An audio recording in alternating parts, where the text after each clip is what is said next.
evening or good morning or good day whenever you're watching this. Thanks for joining us today to talk about some interesting stuff to do with beer. And today, what we're talking about is something I know, I would say nothing about. It's the Wari Empire in the Andes and their use of Chicha beer as a cultural element, but also as I understand, and as a guest will be telling us in a minute, as a method of diplomacy, basically.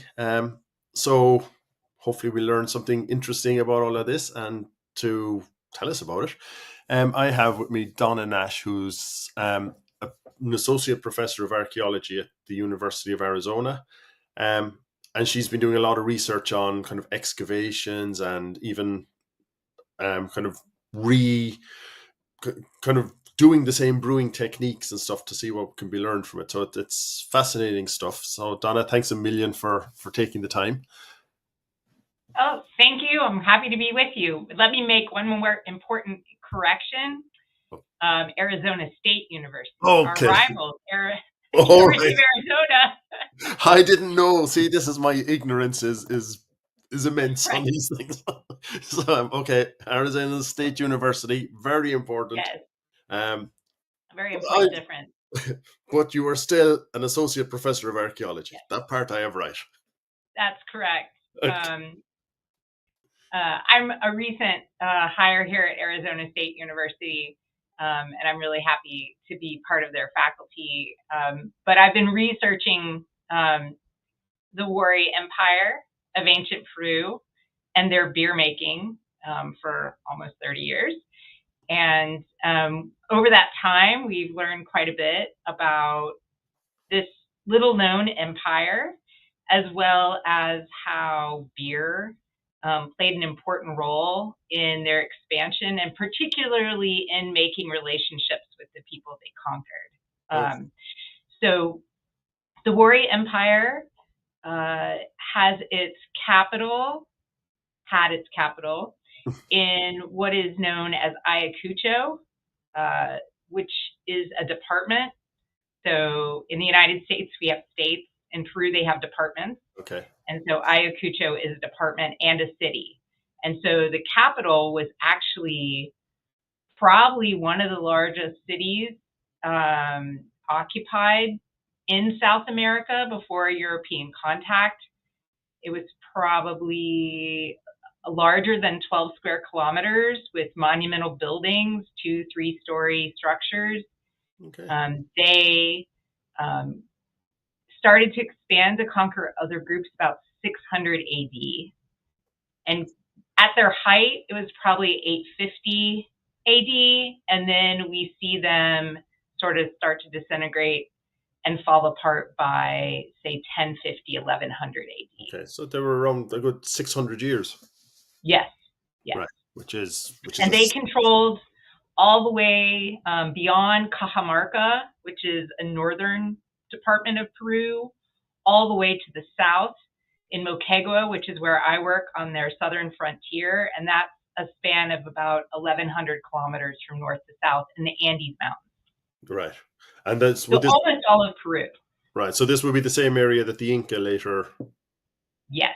Okay. So that's correct. And in fact, one of their large provincial installations was in Cusco, which later became the Inca Empire. And there probably is a relationship there. The Inca seem to have developed and expanded the institutions and statecraft that the Wari first pioneered several hundred years earlier. So would it be fair to say they were kind of a follow-on? They built on it, like they were an evolution of the Wari, or would they be a completely different group that kind of just mimicked them? Or well, there is a time gap. So as I mentioned, Wari seems to have collapsed around 1100. We don't really have good indications of Inca expansion until 1350. Yeah. And that time period between 1100 and 1350 in Cusco is buried under the Inca Empire. So it's really hard and challenging to figure out exactly what that relationship is. And I myself don't work in Cusco, so I'm not going to take a side on that debate. Okay. But so the Wari, were they like we're using the word empire? Is it as what we think of as a centralized empire, or was it more like, a culture that was kind of independent city states, or what? I make direct comparisons with the Romans. Okay. The Romans are sort of our type empire. The word empire comes from Latin, right?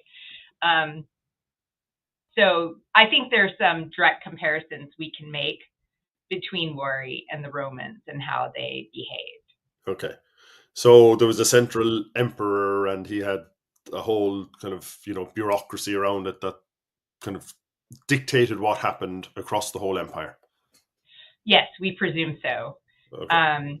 The Inca certainly had an emperor, and there were royal noble families and palace intrigues and all those sorts of things that we're used to hearing about from early European states. But very much there was an emperor that made decisions for the Inca, and we presume that to have been the case for the Wari. Our challenge with studying Wari is it's a purely archaeological society, so we have absolutely no written records, and we have to make inferences purely based on archaeology. Okay. But we do lean on what we know about the Inca from European accounts quite heavily in those interpretations. Okay. Which makes sense. Like you said, it's 200-year gap, but that's enough. That's not long enough for it to be completely forgotten. That could have a direct influence in building up again. So we don't know, like, if their empire, if it was a hereditary, or was it a hereditary empire? Do you know that the emperor? We wouldn't be able to say that, but it's probably a fair presumption. There's always a possibility of usurpation, right, with any sort of hereditary system. And with the Inca, they did not. It was hereditary, but there's some indications that it might have been through the female line, like the queen, who ended up being the queen, actually dictated who might inherit. There was not primogeniture. So within the cadre of sons of the acting emperor, there would have been competition and the need to demonstrate fitness to be selected to be the heir. So it wasn't automatically the oldest. Say. And I suppose just staying on there as a culture at the moment before we even get to the beer, which is the interesting part for me. But so they grew from around, you said, around 1100, and that's when they collapsed. Oh, sorry, that's when they collapsed. 600 when they started. Sorry. And were they the force, or was there kind of competing elements that they had to conquer, or that they were clashing up against at various points? Well, so the time period in which Wari expanded is considered the Middle Horizon. Okay. And there were, prior to 600, there were lots of small kingdoms, chiefdoms, things of that nature, all throughout Peru. Wari conquered many of them in the central Andes. But to the south of the Wari Empire was the Tiwanaku state. And folks who study Tiwanaku don't like calling it an empire. Okay. But the Tiwanaku capital is just south of Lake Titicaca in Bolivia. So it was a highland capital, very monumental, fabulous stonework. If you're in Bolivia, you should definitely go see it. It's about an hour outside La Paz. Okay. And they had colonies. So folks don't talk about conquering, but they did establish colonies. And one of those colonies is in the Valley of Moquegua, where Wari also had colonial settlements. And so one of the things I, in particular, can study is the interaction between Wari and Tiwanaku. Okay. So we're on a border, and we do see interaction between the two in the area where I focus my research. Okay. To the north, along the coast of Peru, Trujillo would be the biggest city, kind of in the middle. We have multiple moche kingdoms, and some of those seem to have allied with Wari later on, probably to beat up on their pals, the other moche. But several of the moche kingdoms remained independent throughout the Wari sequence. So they did have neighbors they were interacting with. And they had different relationships with different groups.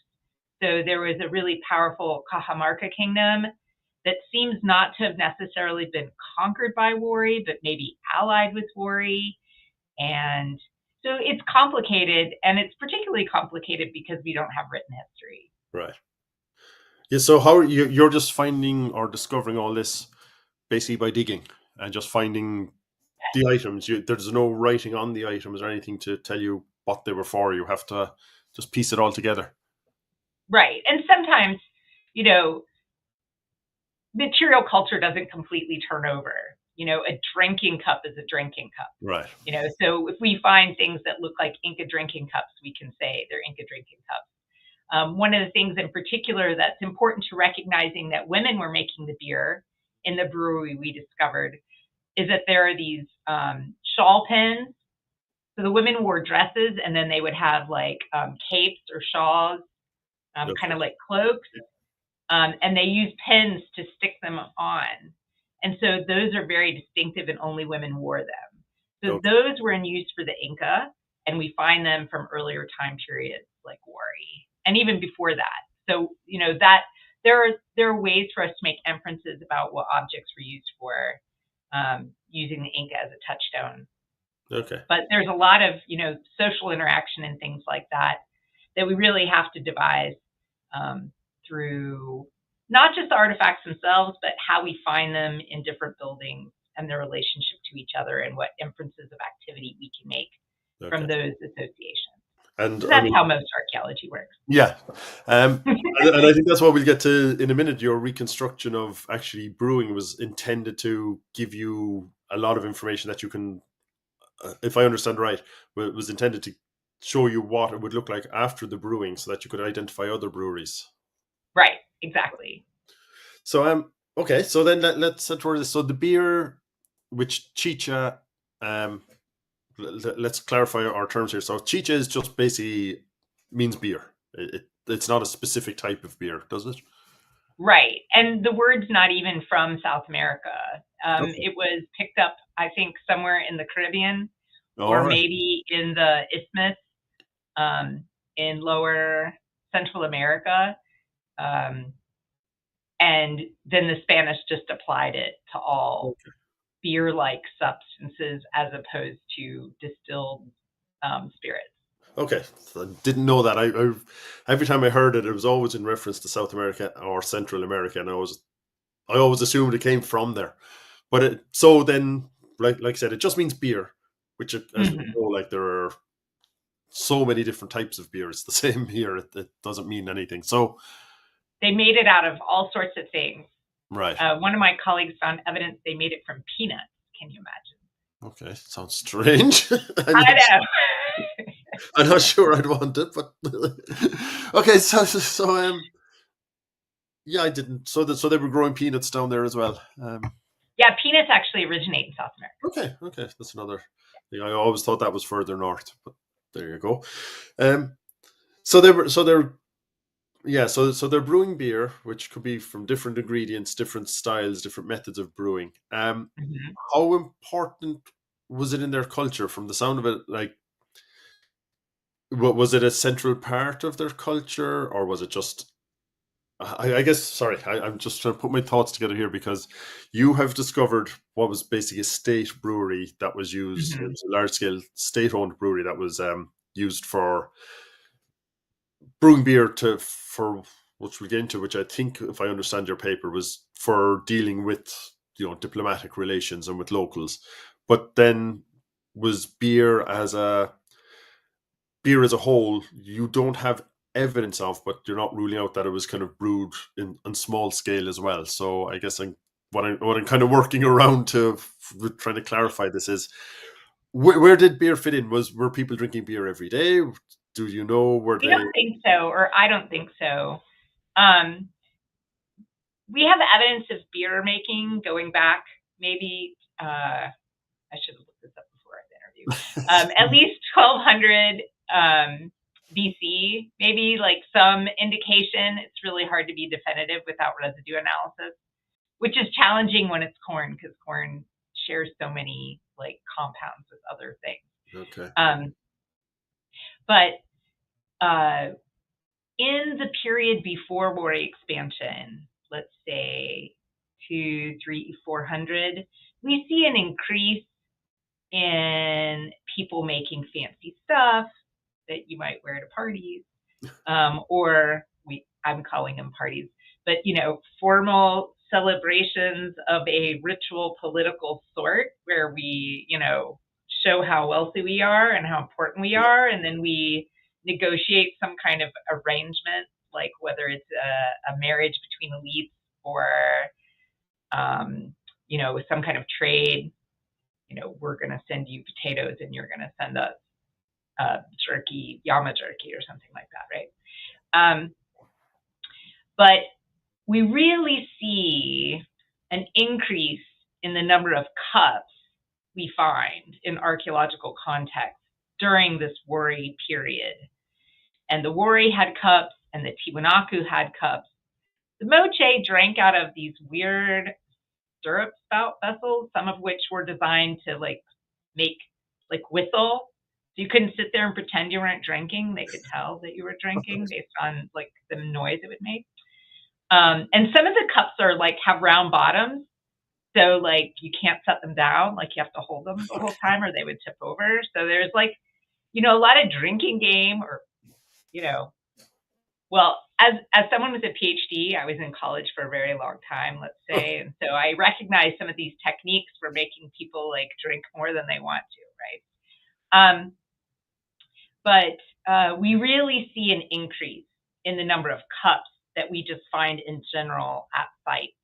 But where we find the cups is very telling. We find them in tombs of people that are well-to-do, and we find them a lot of times in houses or near houses that are of the larger sort. So one of the things I've been doing is household archaeology, where I excavate small houses, medium, large, and up to a palace. And I don't find cups in the modest, let's call them modest, houses. I only find fragments of cups in the larger, more elaborate houses. Okay. And so from my perspective, I think that making beer, which uses a lot of resources, was something the elite did, or the making of beer was affiliated with religious institutions, like proper temples with priests and things like that. After the collapse of Wari, then we see a broader scale production and consumption of beer. It's kind of oh, the empire's fallen, now we all can do it. And the process for making beer gets very much simplified. Whereas the process that we see them using to make beer in the Wari Empire is kind of complicated and labor intensive. Okay. And so I think that it was something kind of restricted to special holidays and elite meetings or banquets. Whereas after the fall of Wari, it becomes something more common, and maybe village scale production is more common. But it does seem, from my data, to be more restricted up until the fall of the Wari Empire. Okay, that's interesting. Does it mean? I guess that there's two questions that jump out to me there. So one is, was that a deliberate? Do you think it's a deliberate decision of the government of the emperor that they controlled this, or was it just that it was so difficult that nobody in the villages knew? Was it a very specialized, complex thing, or so which would it be? Would it be that they just it was there too could hard? be technical limitations. So you could get lots of women to grind the corn, right, to make your mash, but not actually take them through the process of how you end up with fermented beer. Right. And one of the things I found with organizing experiments is that even now, a lot of women don't know how it's made. Okay. So traditional communities that still make beer in oil barrels, of all things, sometimes for big, large festivals for an entire community, there usually are like 3 or 4 women, and it's a family kind of secret or tradition that supervise the production of chicha for particular communities. But if you just randomly walk up to any woman in a community and ask them if they can come help you make beer, they're kind of like, well, I can grind the corn, but I don't know how to brew it. Yeah. Which was something very surprising for me. Okay. When trying to organize the experiment. And given that, I don't know if it would be completely unreasonable to assume the same would have been true in the past, that people knew parts of the steps, but when it actually came to standing over the pot and stirring it, knowing what it was ready and how to decant it and all that kind of stuff, it may have needed special knowledge. Right. Sorry. So yeah, I mean, I guess what I'm trying to understand is why it would be a state secret, essentially. Would it have been like you're mentioning that it was used in feasts and in banquets? Would there be any kind of religious element of that? Oh, certainly. For the Inca, we have illustrations, and this was from a chronicle written by a person, Guam and Poma, whose descent was indigenous, but had, as a young man, learned how to write through the clergy, like joining the Catholic, not as a priest or anything, but like a clerk, someone who took dictation and stuff like that. He wrote this long letter to the King of Spain that he illustrated, and it's one of our most valuable chronicles or sources from that early historical period, because he shows us what he's talking about. And so for archaeologists, it's kind of like a gold mine, because we can see how it looked when people did things, as opposed to just reading about how, what people did. And he shows the Inca toasting the sun.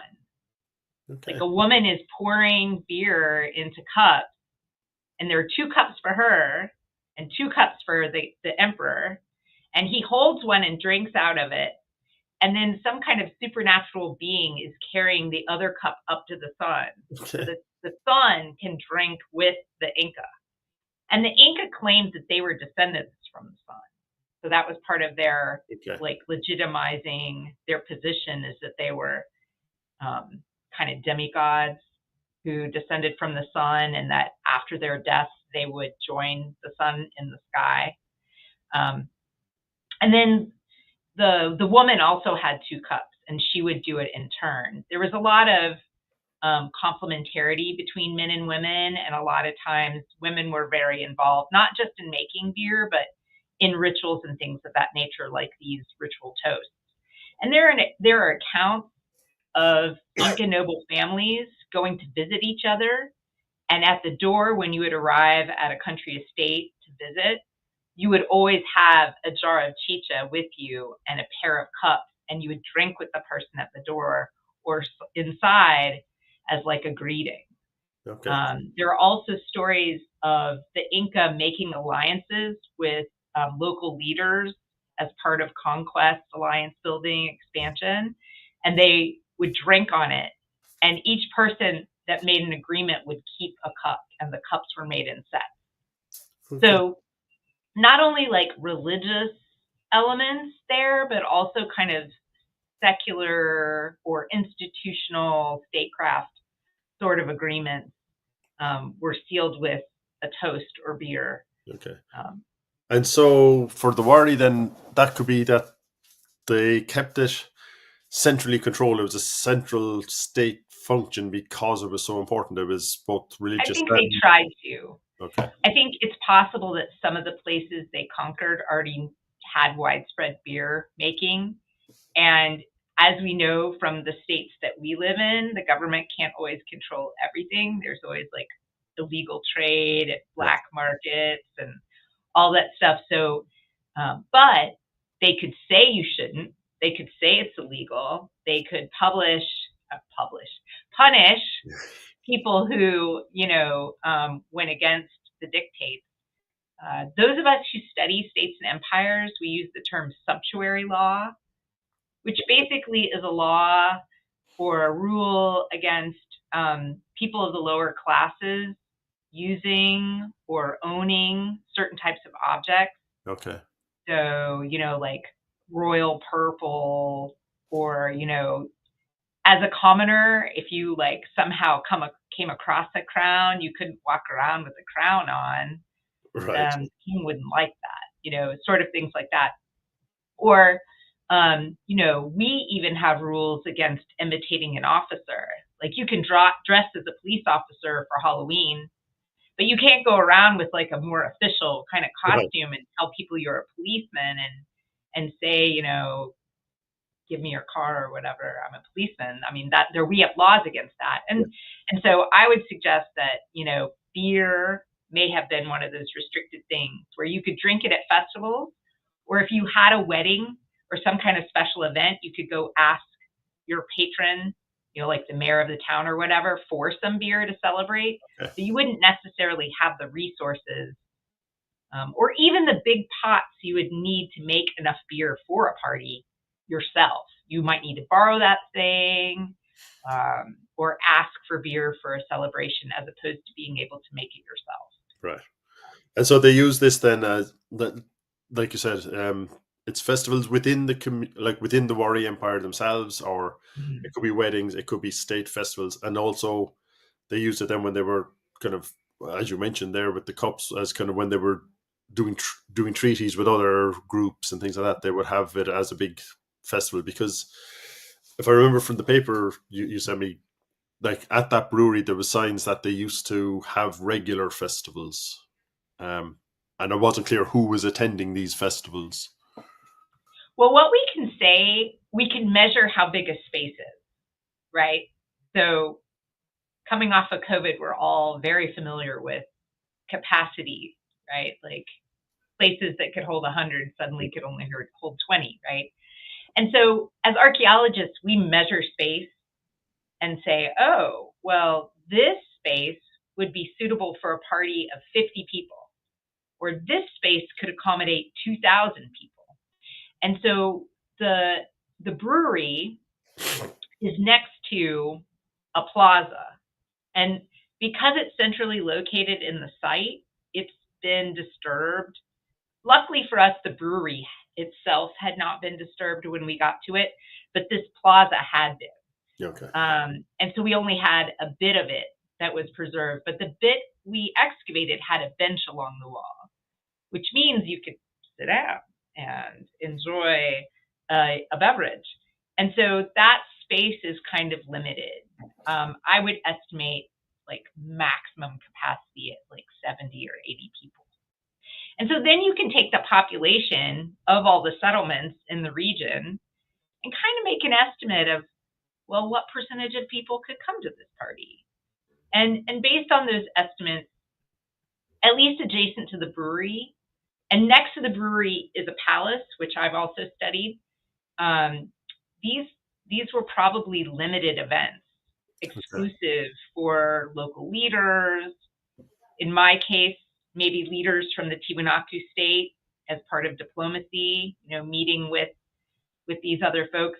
But it wouldn't be something where everyone could go. Okay.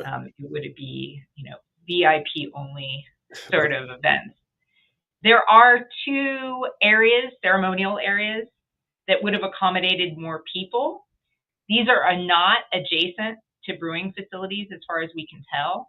But that doesn't mean that there weren't some events that were larger for the community and beer could be brought to those. Okay.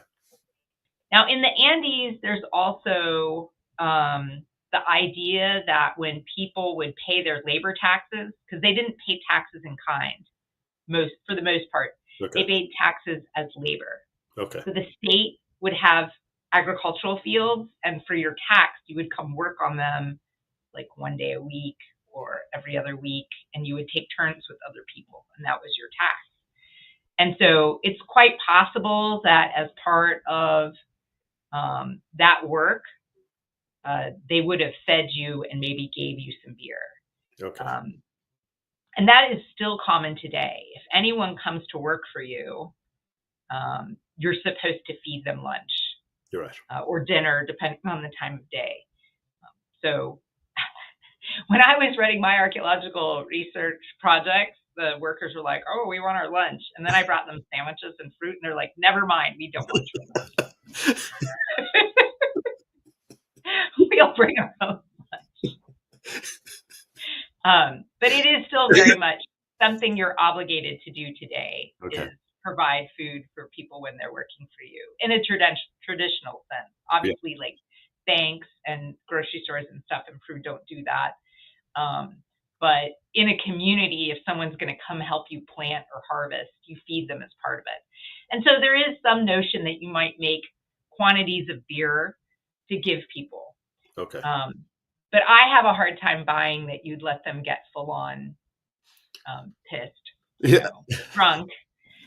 If you're building a building, like especially a 2 or 3 story building or some kind of temple or what have you.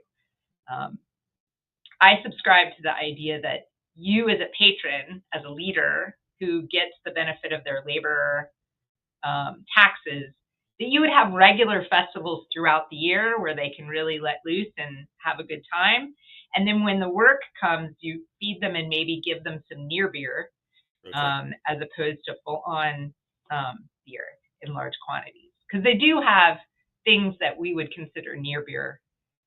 In fact, my favorite thing to drink in Peru when I'm not out and about is Chicha morada, which is kind of like Kool-Aid made with ground purple corn. Okay. So they grind the corn very fine, and they boil it with, these days, cinnamon, and then maybe some other herbs. And then at the end, they might add some lemon juice to it or something. And that's something you would serve to children or adults at certain parties. And so they would also have had something that we might consider near beer to serve. Yeah, sorry, I just realized there that we started talking about the specific brewery you've been excavating, and I haven't taken the time to kind of put this in perspective. Okay. So this is, I'll let you pronounce it because I'll probably pronounce it wrong. Cerro. Oh, Cerro. Cerro. So it's a hill. Cerro. Yeah. Baúl. Okay. And Baúl means trunk. So it's trunk-shaped hill. Okay. Is the name of the site. Really exciting. And it's clearly a Spanish name as opposed to the indigenous one. Yeah. And this is the south. This is the south end of the empire. Yes. So this is kind of like frontier territory.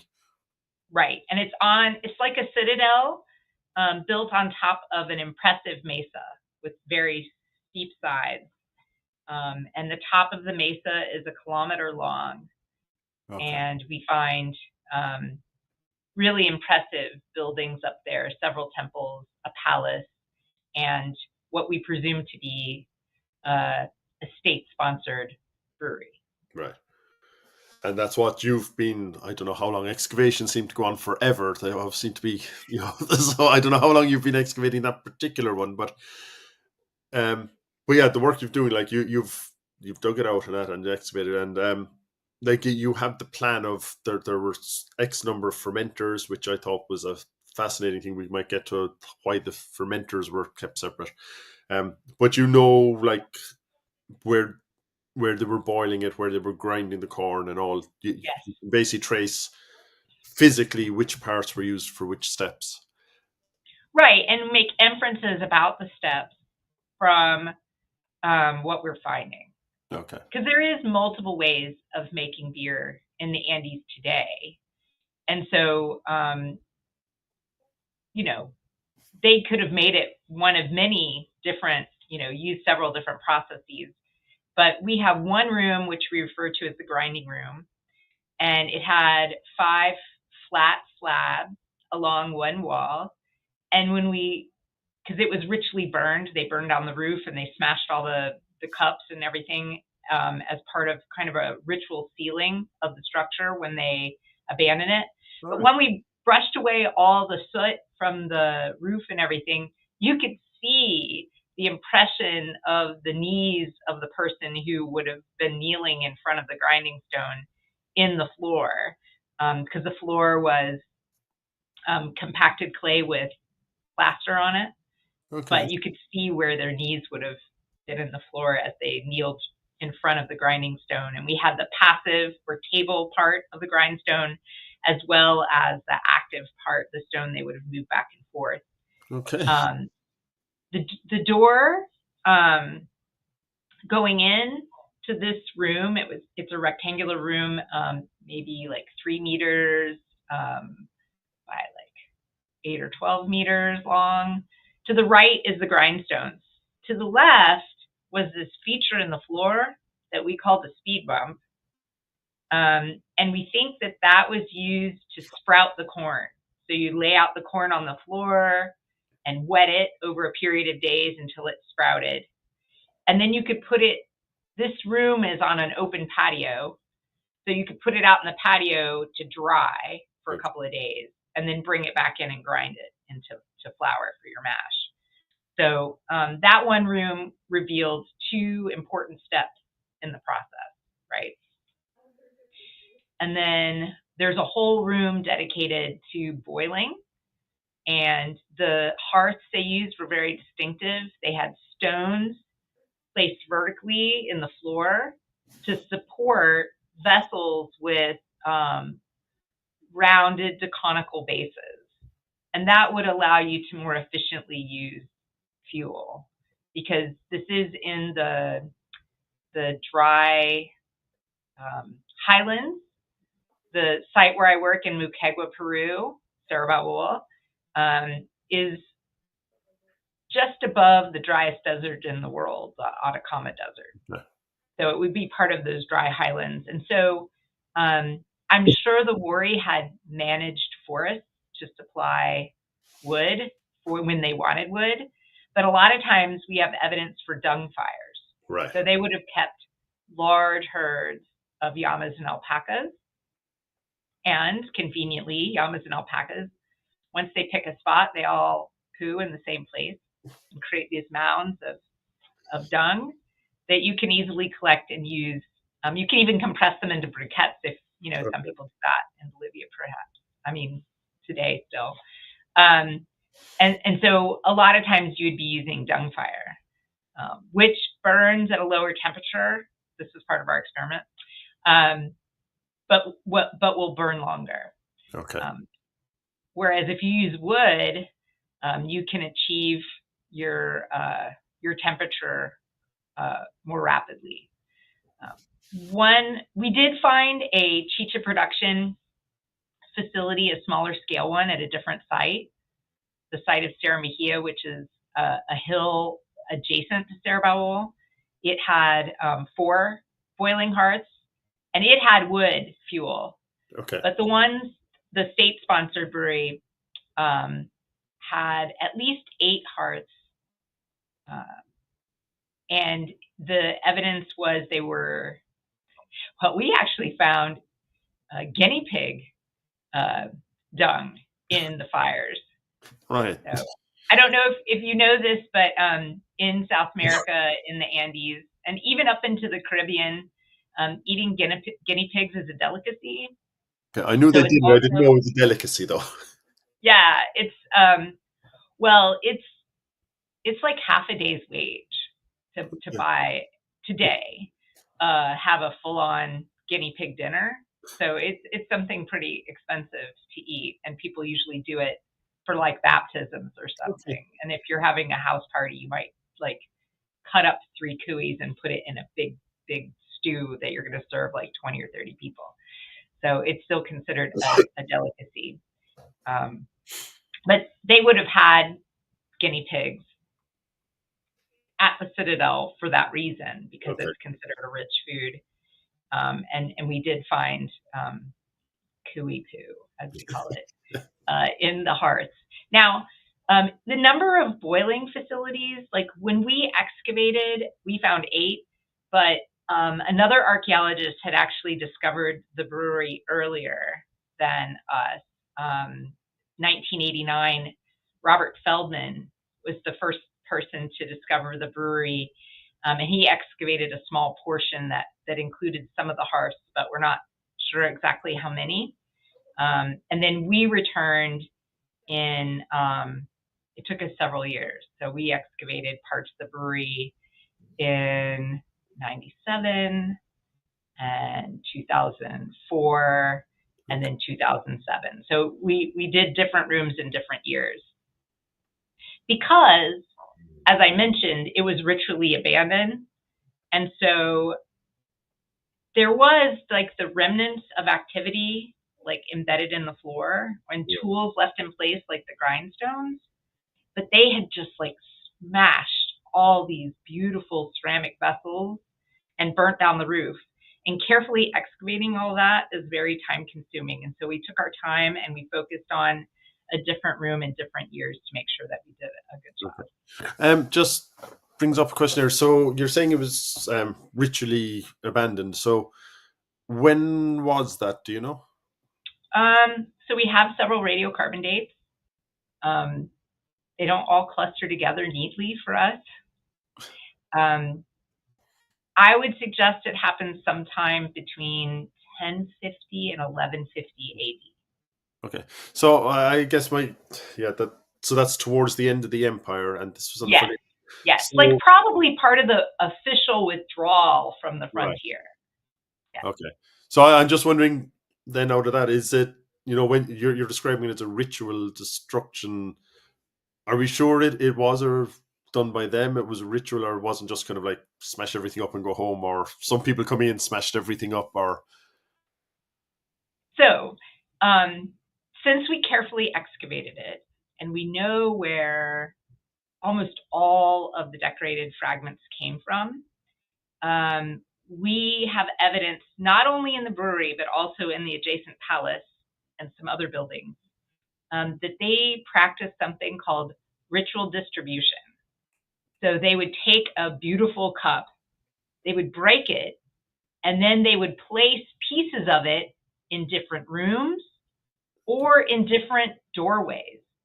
And so as we slowly excavate the different rooms of a palace or brewery, these really elaborately decorated fine vessels are, in the special tray for study.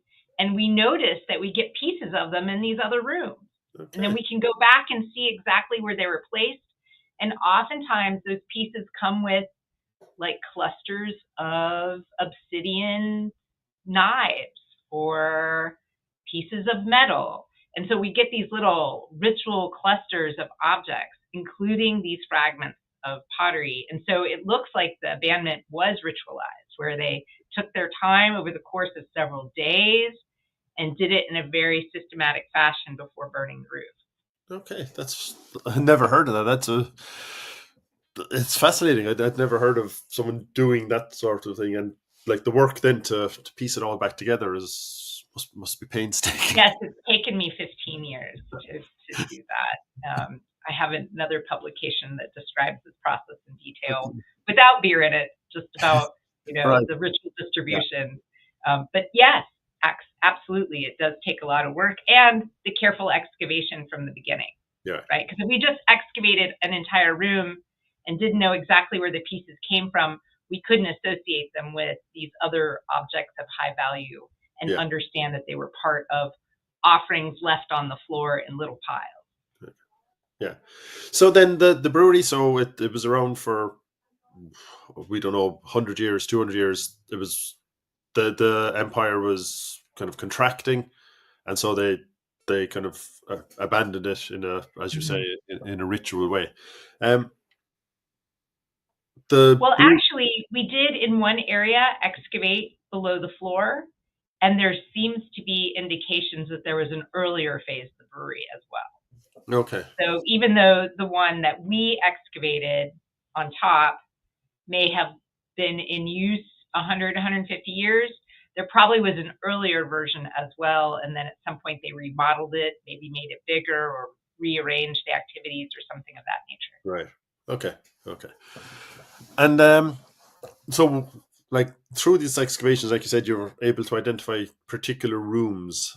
And what I understand from your paper, though, is it is very hard to identify exactly what, to identify the use of the brewery, because it is so much of it could also be for food production or that. So you did an experiment then to try and recreate the beer to find what was left over, basically, so that you can identify other breweries. So the brewery is really obvious. There's no doubt that it's for beer. Okay.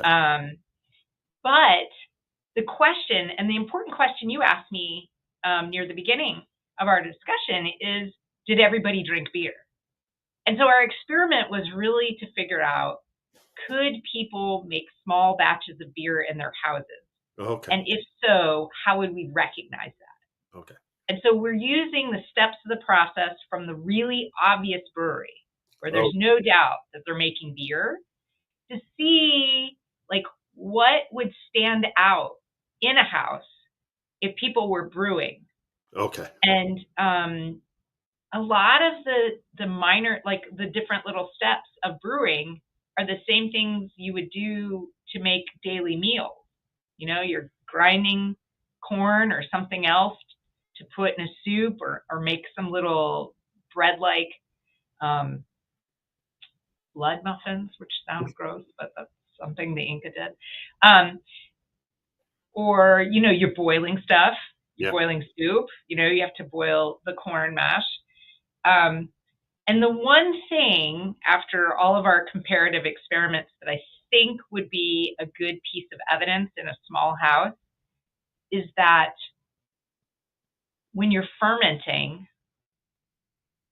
one, you use a special form of vessel. They were using narrow neck jars, whereas for boiling, you use a big, wide open pot, right? Okay.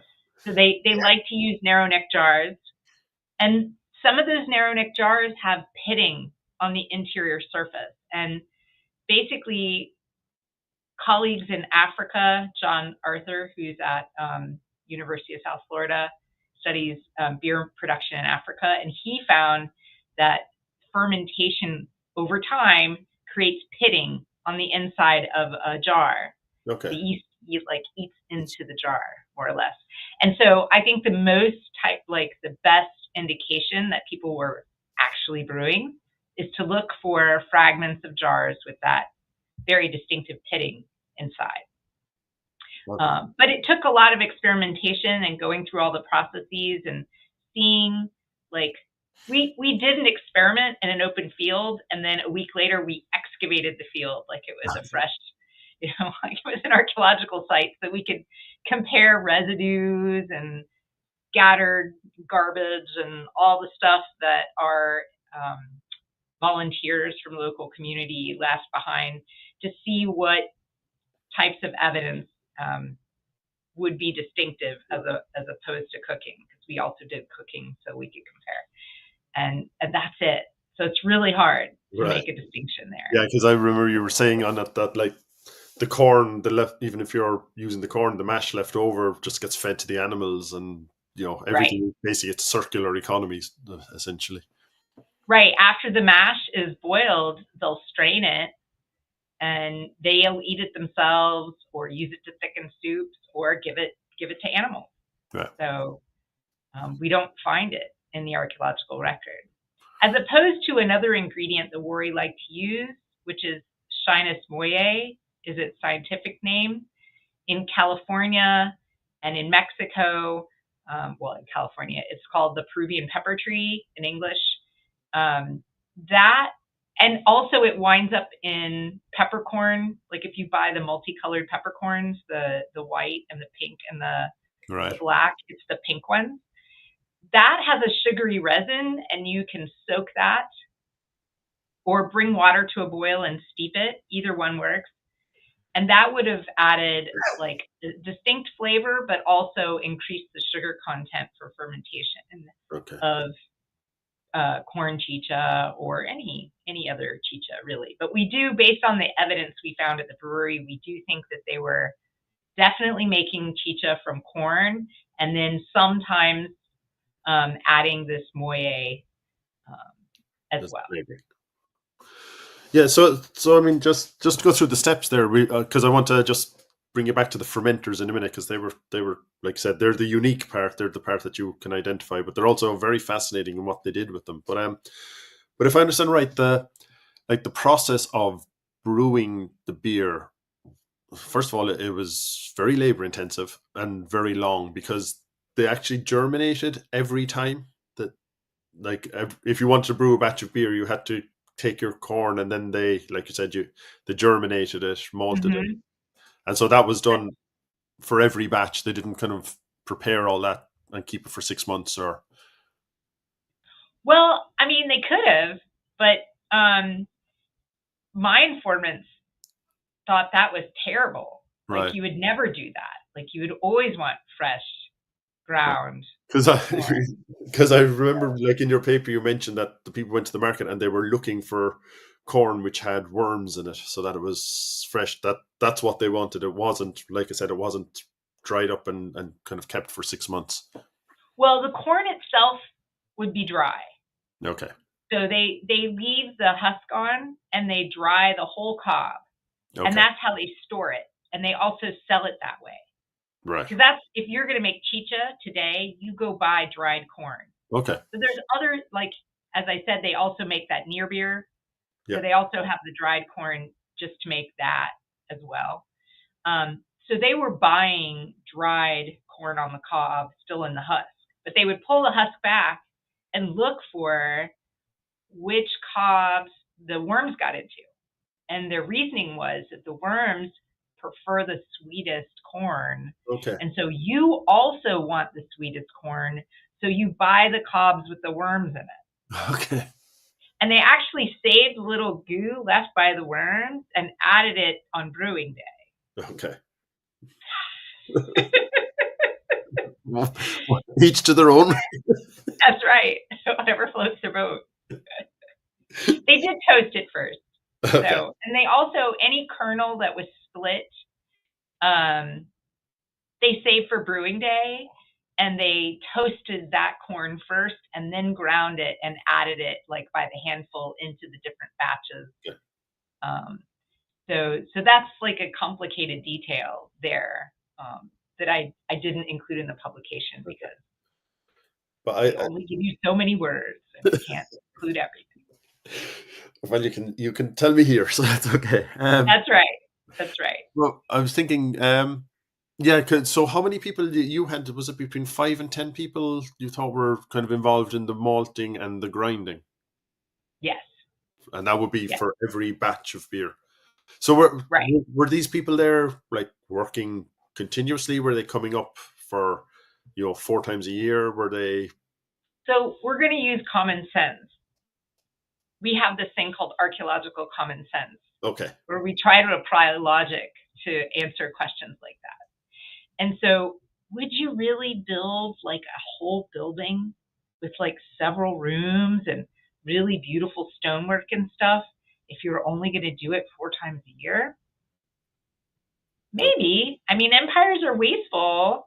Yeah. But they had all these temples, and theoretically, if you're a provincial governor who would be living at the site, you need to make sure you have beer. What if, like, some dignitary shows up and you don't have beer on hand? Okay. That would be, a terrible faux pas.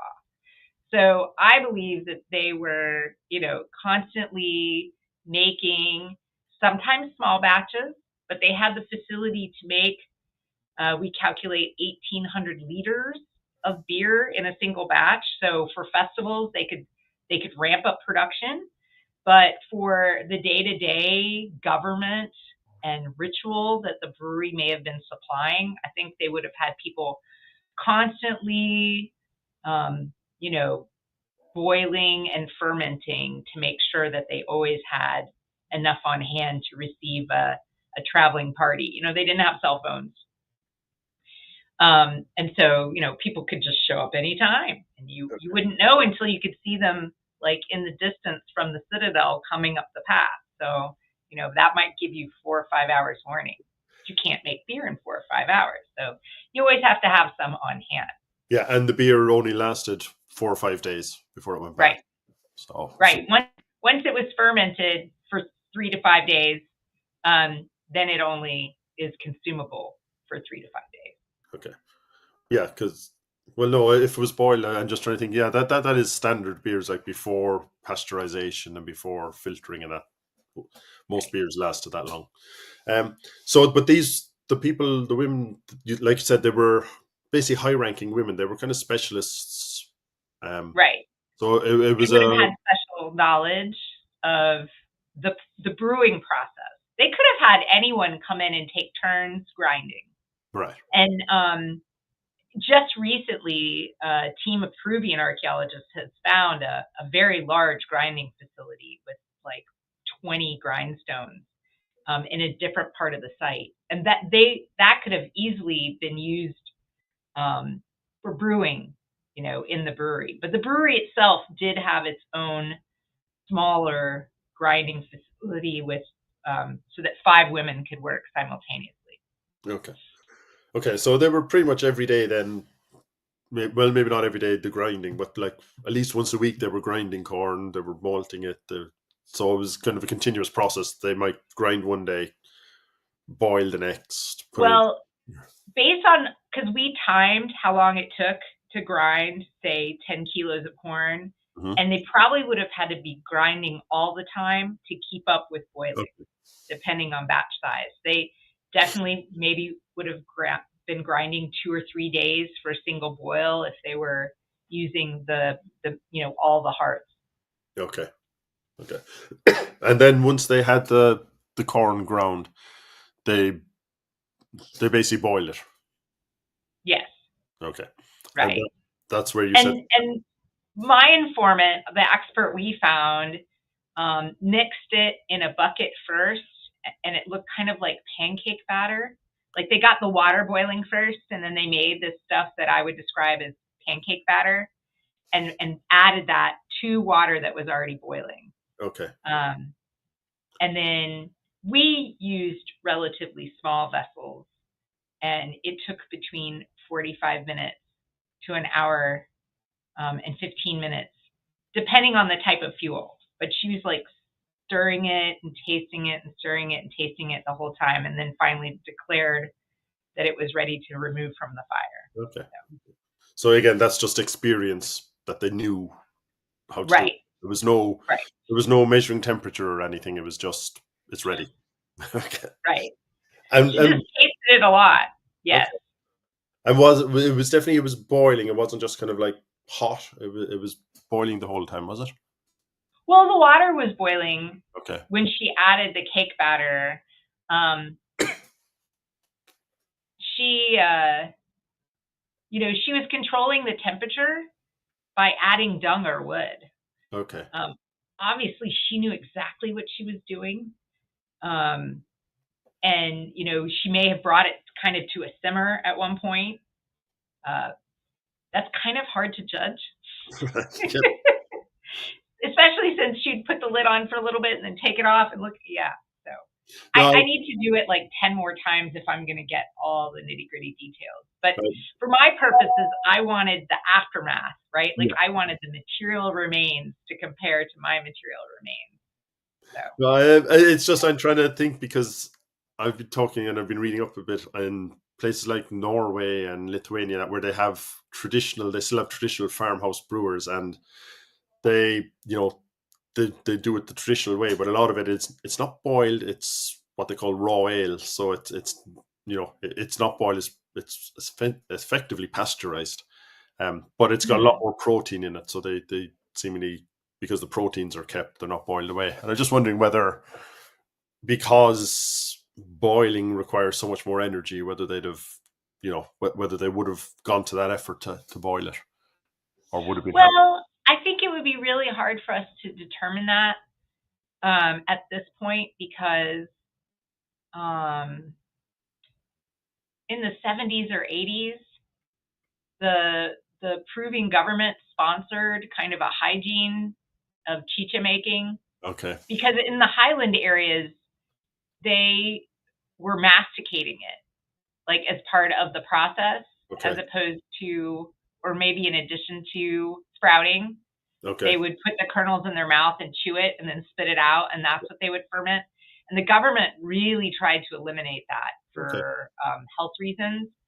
And I would guess, or confidently suggest, that they probably have tried really hard to get everyone to boil their chicha, because if you don't boil water in Peru, you get quite sick. And in fact, a colleague of mine told me that in Ayacucho, which is where the capital of Wari is, he works in that area around the capital, that people still make molle chicha, that is without corn. They don't boil it. And whenever he goes to drink it, he always asks them if they boil it, because if they didn't boil it, he's sick for a week. So, but, boiling it versus not boiling it is a resource question, right? Like the fuel is expensive. And so there are households today that choose not to boil it for that reason. But, it's, in the end, it's more sanitary and safer to drink if you do boil it. So I don't know if, I don't think we could make that inference. My argument would be, we have all these hearths. Obviously, they were, cooking it. Whether it was full on boiled or simmered or whatever, I'll never be able to tell. But I can tell you that part of the process was putting the pot over a fire. Okay. Makes sense. And then from there, sorry, I know I'm actually going to hold you. I don't know how much longer you have. I'm conscious that you may have to run.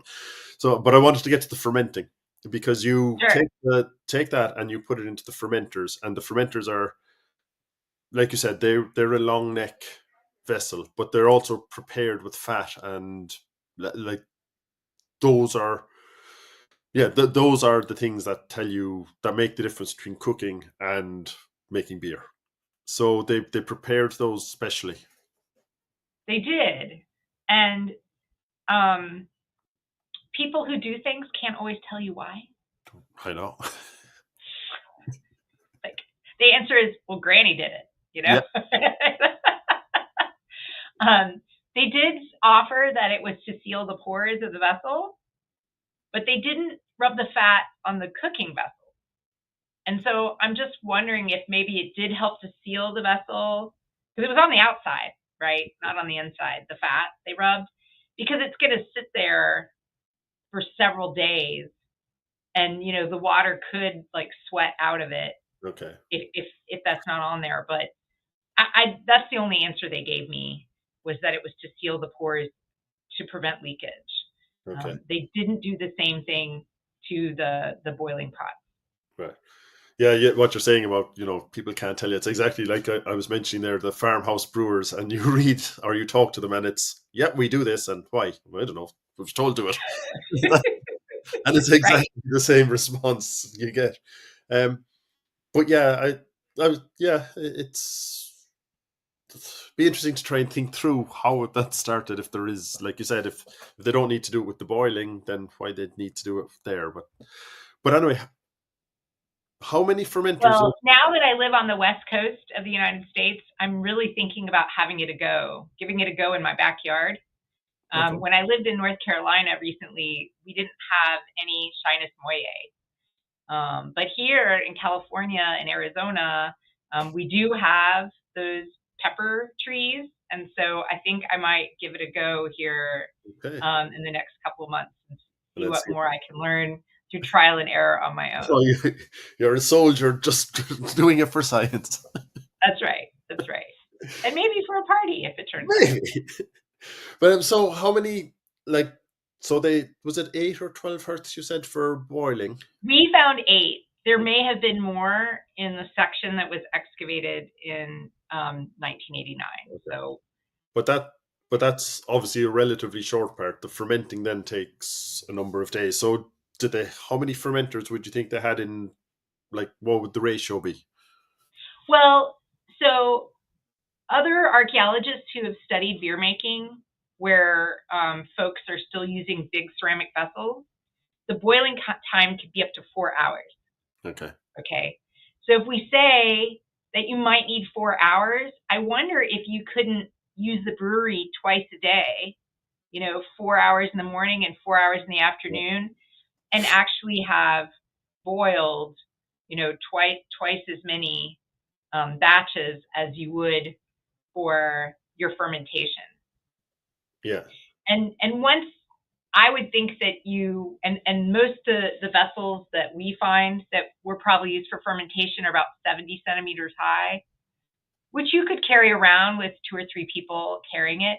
So you could go put, there were other rooms in the brewery that didn't seem to have much activity in them. So they could have had, vessels fermenting here, there, and, everywhere, as long as it's, just like modern beer, in a cool place so that it doesn't explode on you and things of that nature.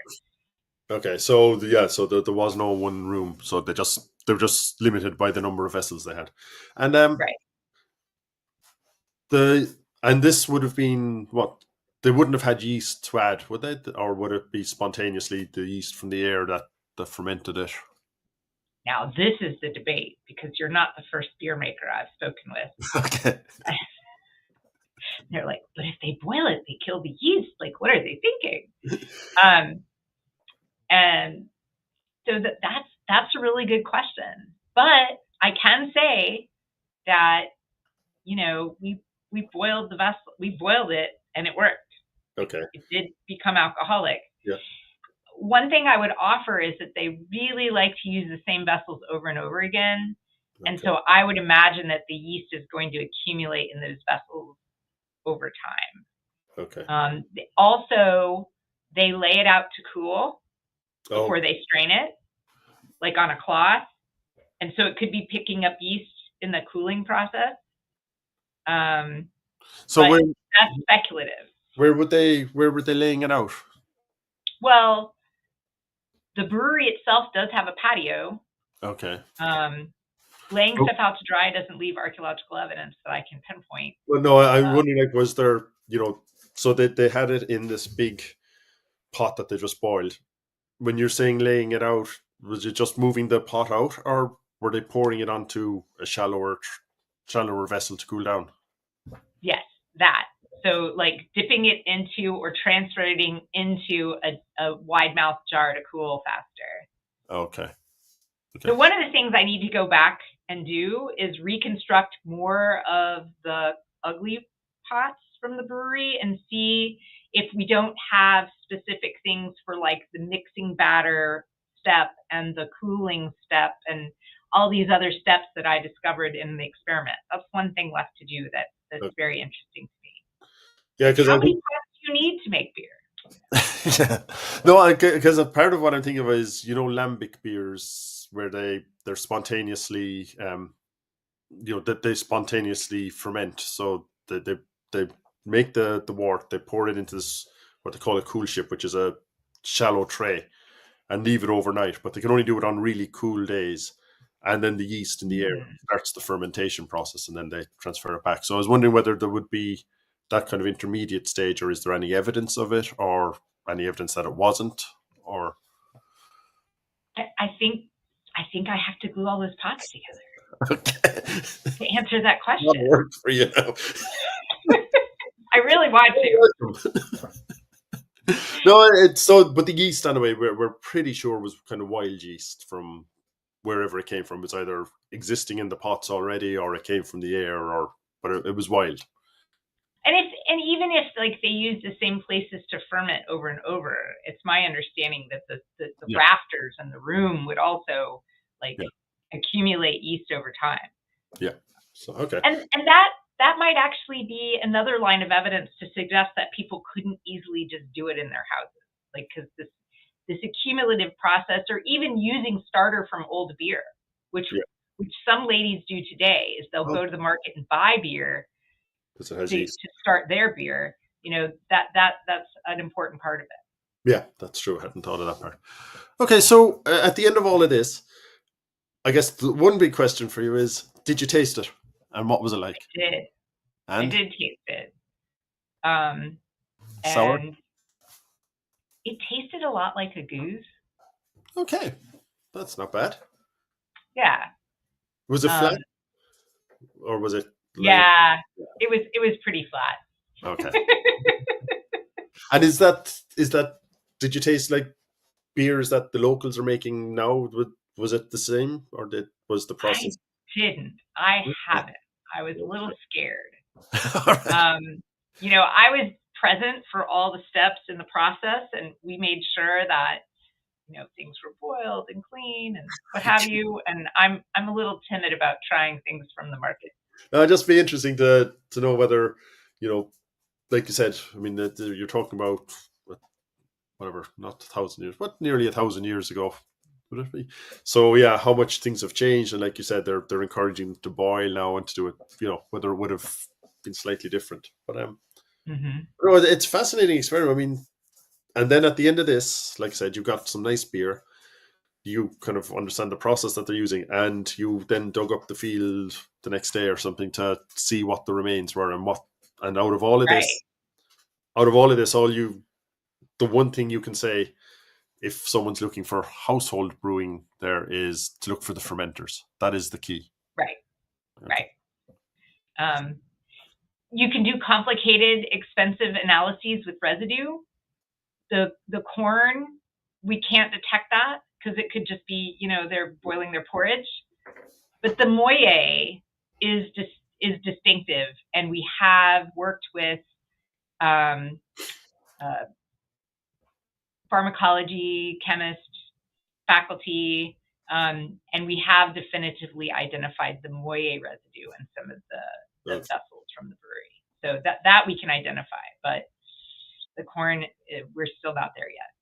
So if I just do state big breweries, you'll have no problem identifying because they've matched to a layout and you can see the thing. But it's just purely about whether they were brewing at home on farms.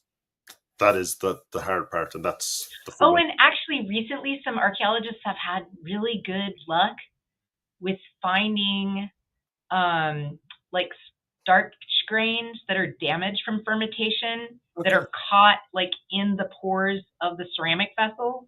We have not tried that yet, but that would also be an avenue for us to look for household brewing, is to look for pottery that has these starch grains that were damaged through fermentation. That I just learned about that at a conference a couple months ago, so I'm excited to try that out. So where do you think? I mean, what's your own feeling? Were they brewing at home on farms or in small homes, or do you think they weren't at all? That you will not find that evidence in small scale. I think it was too expensive for them. Okay. I think maybe. And they lack the knowledge.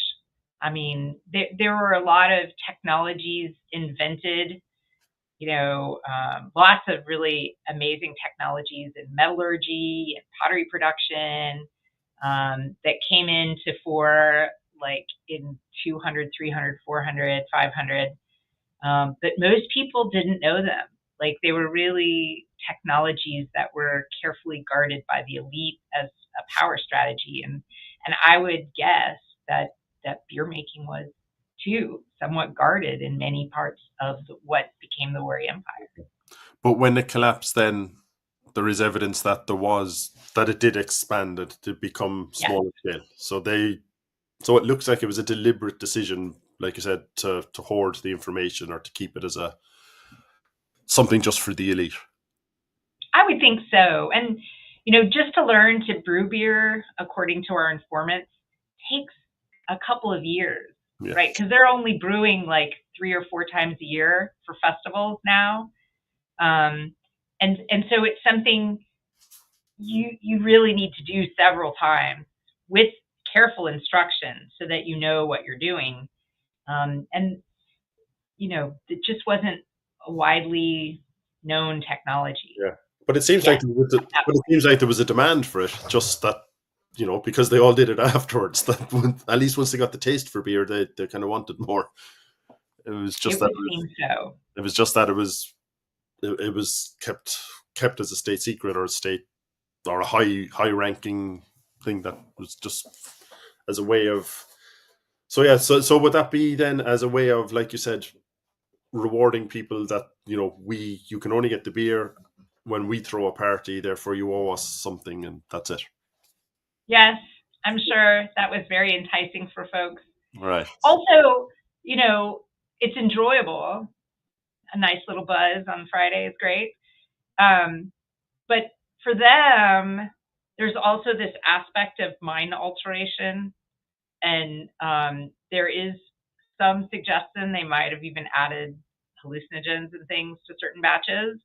And so it may have also had that kind of religious aspect to it, where people are being like, quote unquote, transformed and, having new perspectives or different, mind altering experiences. So we can't leave that out of the bigger picture and our, thinking about the role of beer in this ancient society. Okay, well, look, I know I've held you for long, so just before you go, what's the next plan? Where are you going back to Peru? What's your plan on? Are you going to excavate more of this brewery, or are you moving on to something else, or what's your next plan? So the adjacent hill I mentioned, Cerro Mejia, we found a smaller brewery in one of the elite houses. Okay. And this summer, I'm planning to excavate in 2 to 3 other elite houses at that site. And we might discover other brewing facilities of a small scale. That's kind of the fun part of archaeology, is you never know what you're going to find.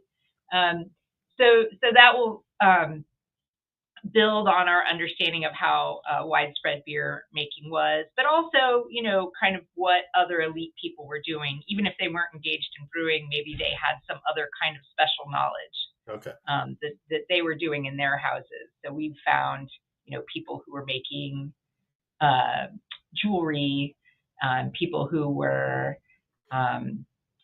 making obsidian knives, things of that nature. So it may be that only one house at this other site was brewing, or maybe multiple houses were brewing.